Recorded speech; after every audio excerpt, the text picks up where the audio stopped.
naman, importante na sa akin yung craft na to. Pero ngayon siguro mas na-appreciate ko siya na mas na-realize ko kung gaano siya ka-importante. And nag-grow po siguro kaming dalawa. Yung Kathleen doon parang, okay, ganyan. Parang naglalaro. Na hindi naman laro, pero hindi pa kami ganun ka-focus masyado. Pero after Princess and I Must Be Loved, and then ngayon, parang masabi ko na nag-grow ako, si DJ, at kaming dalawa, as a person and as a love team. Kanya, what is it that you like working about with Catherine?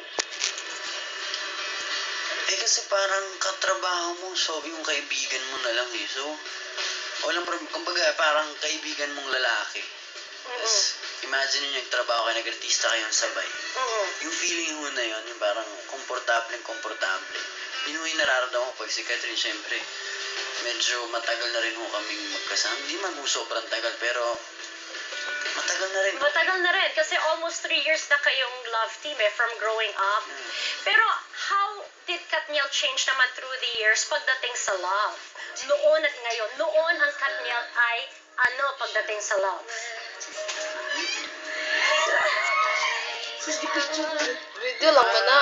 Siguro dahil kay mama at kay tita Min, mas mahigpit na ang pag-ibig ngayon. Ngayon, yung noon, Wala pa. wala pa. Hindi pa kami close kasi ni Catherine na.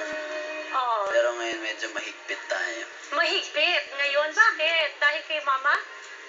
Parehong nanay kami.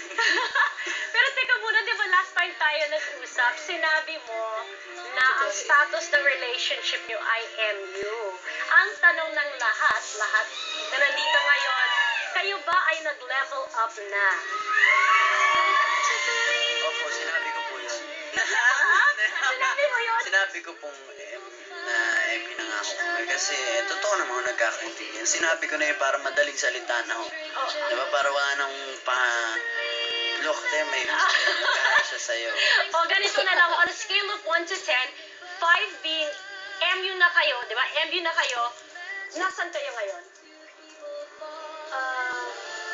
Andito kami sa stage na ine-enjoy talaga namin yung Anong isa't isa. number? Maybe 7 and a half. 7 and a half? Bakit naman? Kasi pag sinabi kong 9, parang pag ano na yun, pag mga kakasal na age na yun, diba? 7 and a half? Pag yung mga 8, pag kayo na, parang pag 7 na, parang, alam mo, ina-enjoy rin isa't isa. And willing pa ako mag-discover ng new things kay DJ, and ganun din siya sa akin. So, ano, parang mas interesting na yung ganun. Yung 7 and a half. Okay, what's the one word that would best describe yung status ng relationship nyo ngayon, DJ? Sa tabi mo, Oo. masaya. Masaya.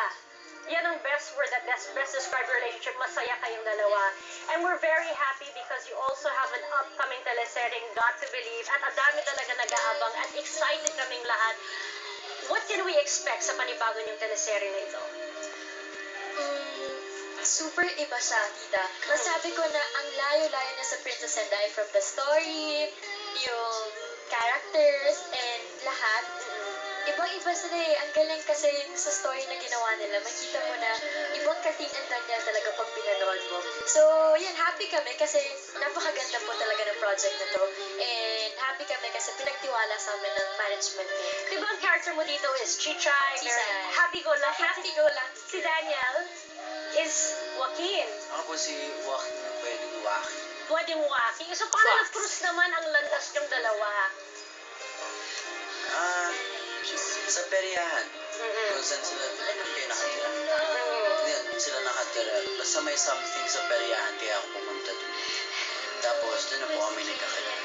Alright, well, excited din kaming lahat. Of course, imbitahan mo rin ang buong sambayanan manood ng Got to Believe, showing na po bukas na sa primetime bida pagkatapos Pagkatapos ng Juan de la Cruz po. Ayan, so, game, mga kapamilya, bukas na po, ang Got to Believe, of course.